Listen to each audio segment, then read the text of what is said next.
Hello and welcome back to Suspended Fanimation. I'm back from the dead. I'm your host, Dennis Betholkus. And yes, I had viral pneumonia is what I had. So yeah, I'm back kinda, sort of, somewhat here, kinda. Yeah. So we'll see how this goes. If I start coughing in everyone's ear and all that kind of stuff, it's lots and lots of fun having this kind of stuff. So I've got my tea. Yes, right there. Tea, as far as it's what it is. So, what am I doing tonight? I'm doing Future Man, Season 2, Episode 6, The Binx Ultimatum. Yeah, The Binx Ultimatum. And before I start here, I'm going to say, spoiler alert, I am going to spoil the episode. So if you haven't seen it, what the fuck, man? Go and get a free Hulu account. It's good for 30 days. You can see all of Season 1, all of Season 2, because it's all up there for you to watch, plus all of Hulu's other stuff. I don't get paid by them, by the way. I just like the shit that they actually have. I mean, Future Man is pretty damn good. So if you haven't seen it, it is the best sci-fi comedy out there right now.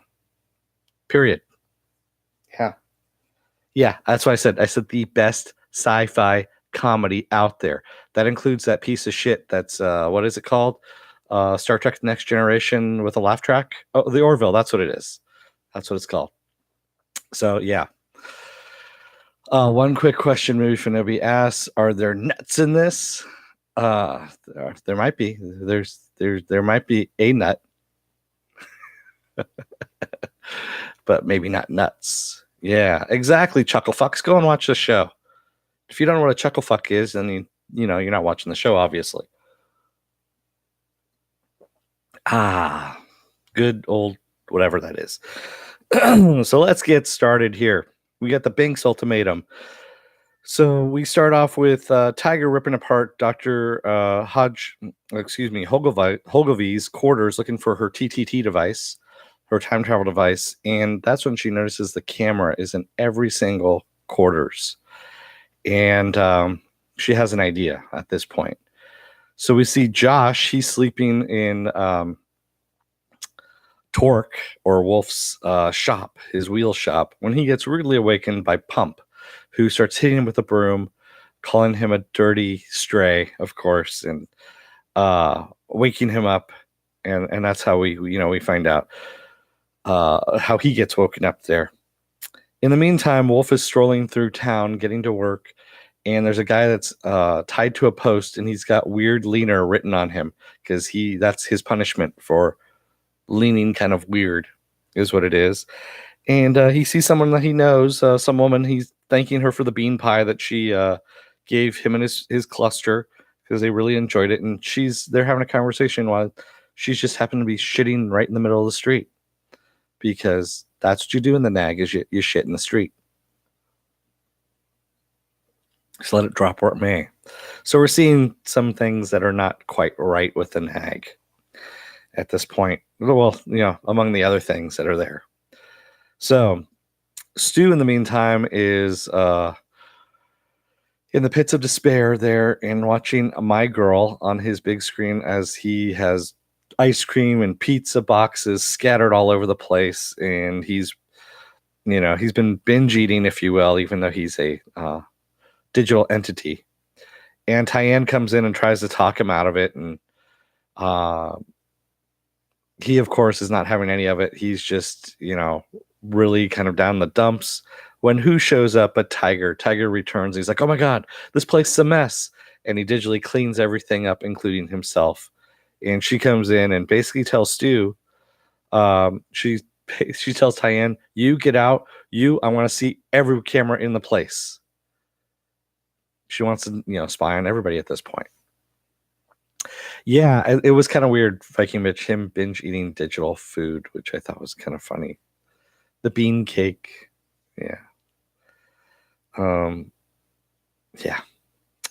So we have Wolf getting to the shop, and Josh is gone, of course, and Pump's there, and he says, well, what happened to the guy that was here? And he goes, oh, that dirty stray? oh, I called, the ice squad. They came over and they took him over to the smash pit. So, he won't be bothering us again. And of course, Pump says about his very militaristic views of what he thinks in the NAG, that strays have it too easy and they should be getting harsher punishments. And of course, Wolf is like, yeah, I know your views on the NAG. And then he goes, well, wait a minute. But he starts naming some of the stuff that could be improved. And he says, well, who would I go and talk to about this? And Pump tells him about the Vice. And he goes, well, where does the Vice live? Because of course, no one can just go and see the Vice. You need to be invited to the Vice. You need to wait till a scroll appears with a wax emblazoned seal on it and all that kind of stuff. And he goes, but where does the Vice live? Is what he wants to know. Yeah, he does rain on the window just in one little section, exactly. So Wolf is going to go and see the Vice at this point.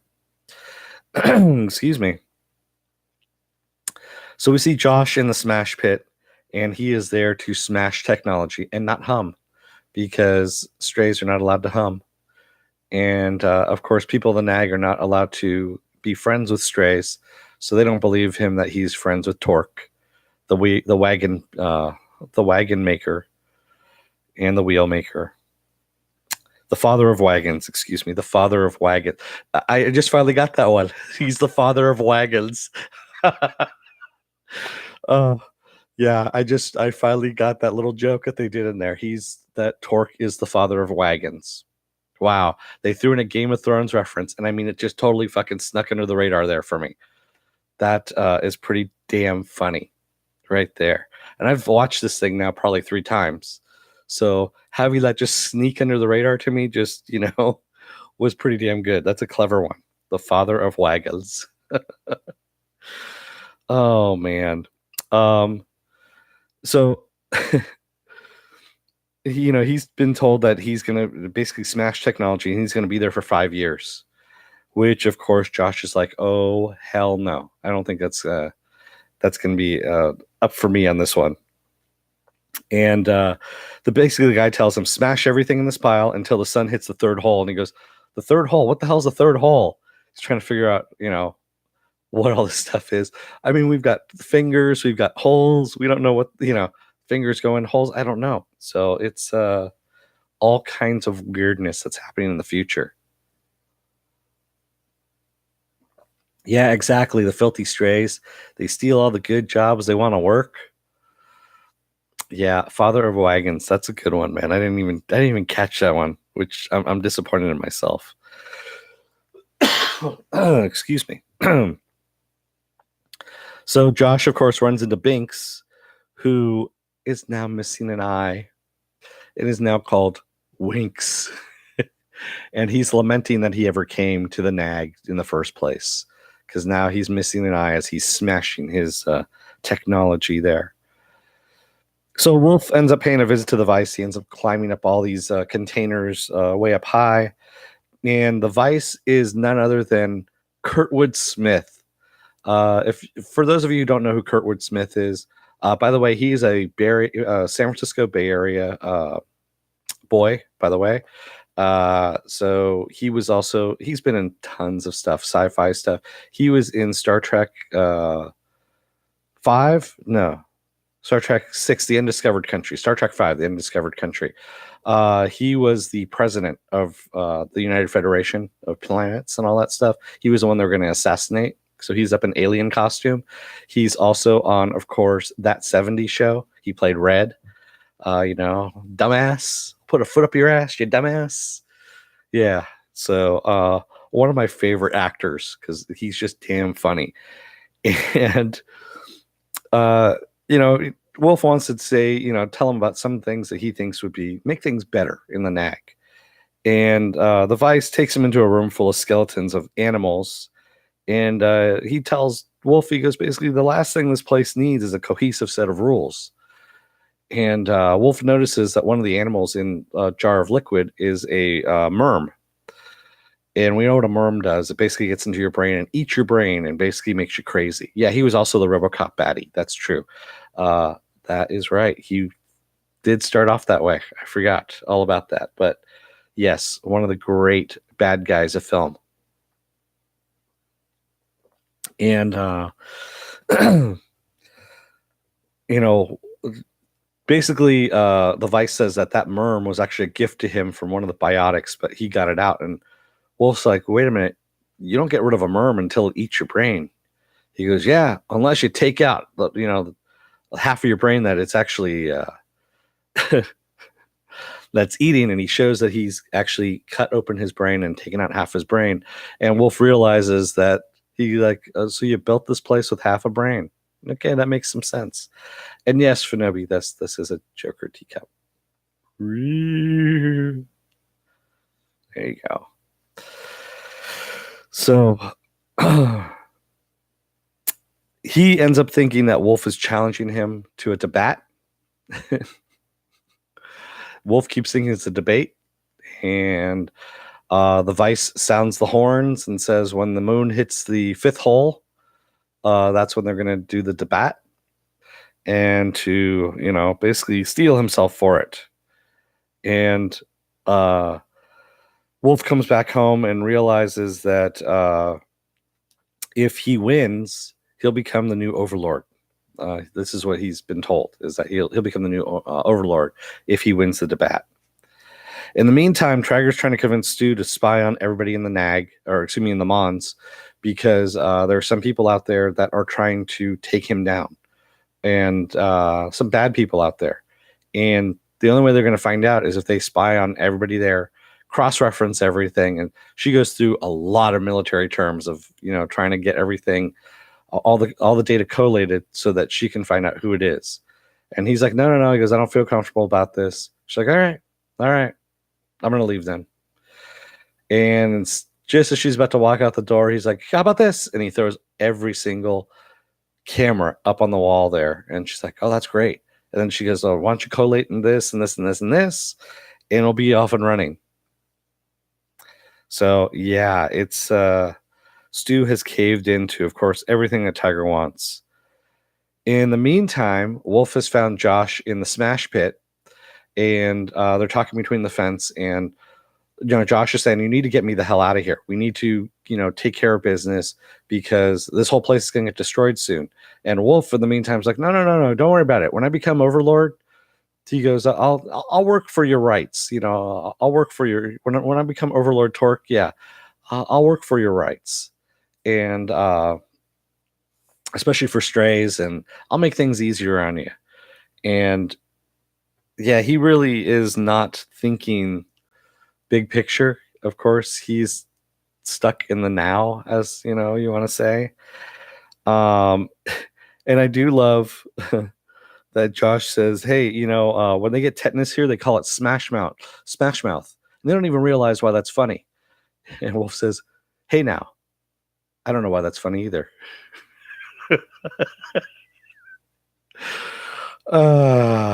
Again, a good joke. Yeah. Is really good there. And of course, Wolf is, is not going to do anything to help him. He's just basically going to wait till he becomes Supreme Overlord, and then he'll work at getting Josh out, maybe get him a cushy job as Associate Director of Strays. So, yeah. And Josh ends up building himself some protective clothing, and which takes pretty much all day.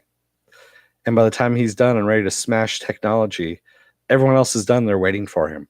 They're like, no, you guys go off. You guys go and have dinner, and I'll finish this smash pile and join you guys later. And they're like, we can't.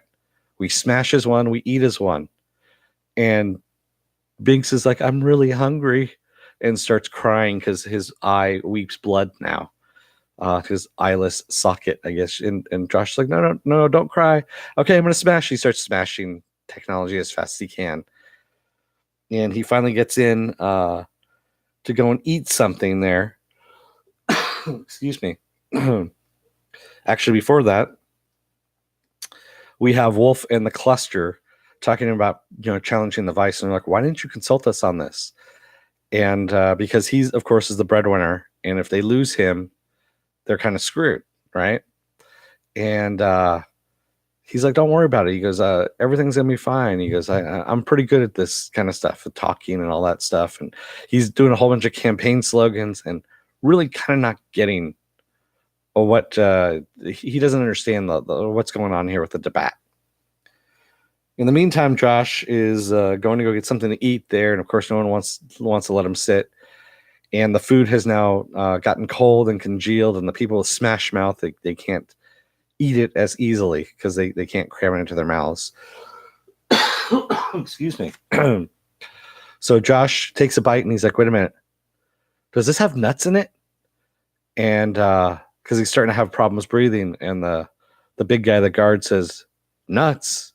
It has a nut, and it's this gigantic nut. And Josh starts, hyperventilating, starts breathing, heavily because, of course, he's allergic to nuts. And he's like, oh, my God, I'm going to die. I'm going to die. And he turns around and his face is swollen, and everyone just starts laughing at him. And, yeah, it's not funny is what he's saying, is, his whole face is all swollen up. Remember that for later, folks. That's all I'm going to say.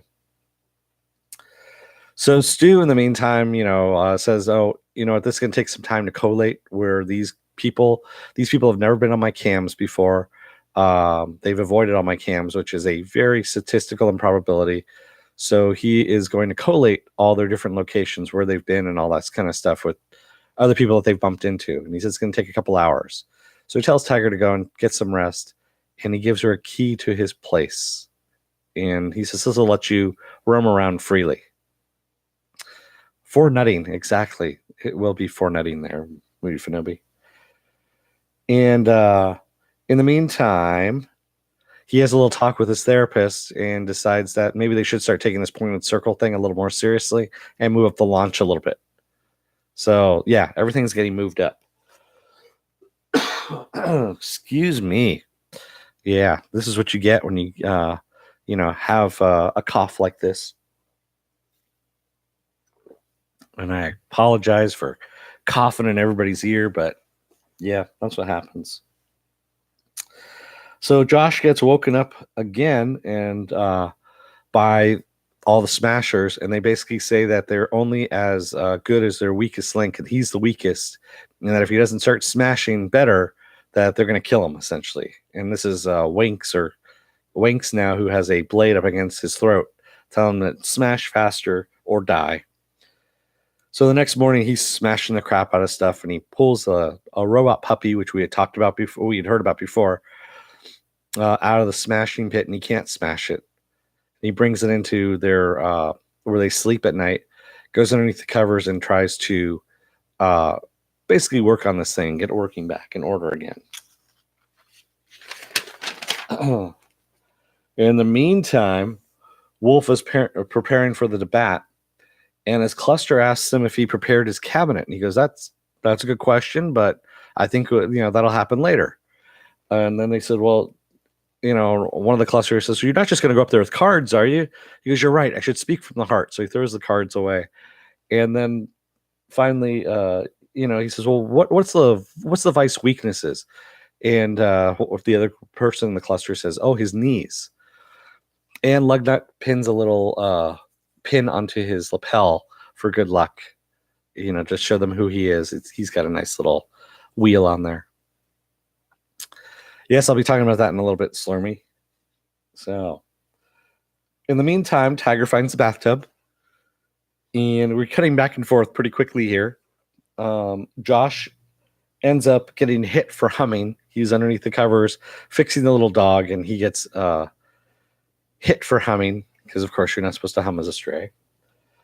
And Wolf, when he gets up on stage and he's facing the vice, he finally realizes that debate is short for death battle, and that his cabinet is supposed to be something he's supposed to fill with weapons. And, of course, the vice is armed, coming at him, but he's an old man with half a brain. And, of course, Wolf is still trying to debate. He's still trying to talk sense into people at the nag. and he's disarming the vice at this point and basically holding him at arm's length as he's swinging his arms. He's like, I'll get you. I'm going to rip your guts out. And of course, he is not getting anywhere near him at all. Tiger is in her bath, and you see her kind of relax a little bit, and she's got her toes up out of the water, and she notices Wolf's toe, which, had supplanted her little pinky toe. And she starts thinking about Wolf a little bit. And we go back to Wolf again, and we see an assassin who's going to kill him. He's got Dr. Holgovy has basically said to the assassin to kill him, to get rid of him. And it's the woman that tried talking him out of the debate to begin with. And she's got a crossbow aimed at him, fires it, and we see both him and the vice go down. But it's the vice that dies. The vice gets the arrow through his back. It goes straight through him, and it would have hit Wolf in the heart too, but his little lapel pin that Lugnut gave him stopped it. So she saved his life. Yeah. In the meantime, someone has snuck into the bathtub area where Tiger is and tries to garrote her, putting a rope around her neck, which she, of course, just flips them into the tub, and turns out to be Tyann. And Tyann, being a very horrible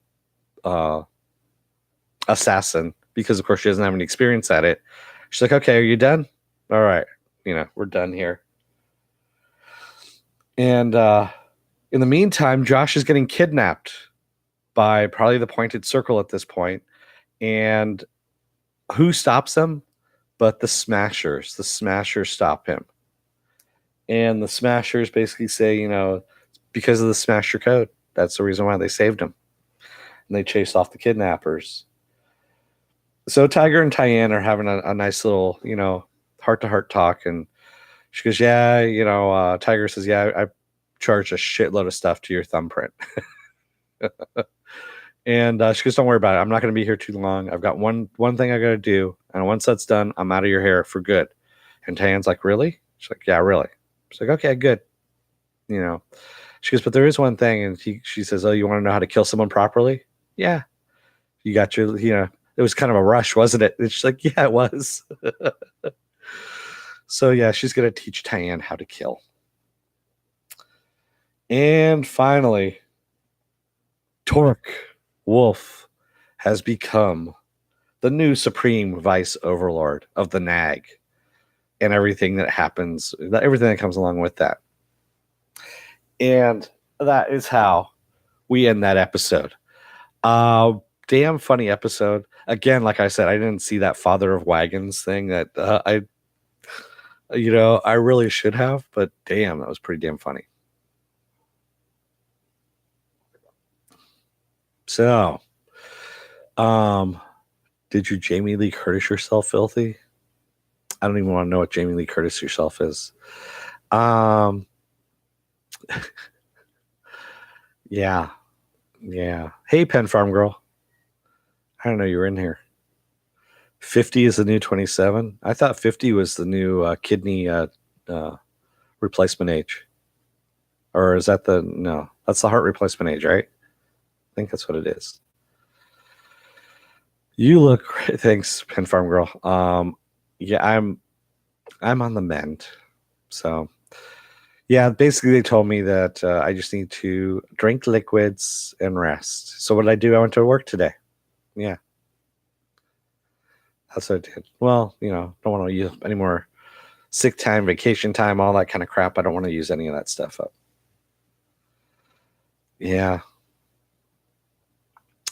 So if you like what you see, hit the subscribe button. Also, you can hit the like button, hit the dislike button if you want to. You can go and take a look at my webpage, suspendedfanimation.com.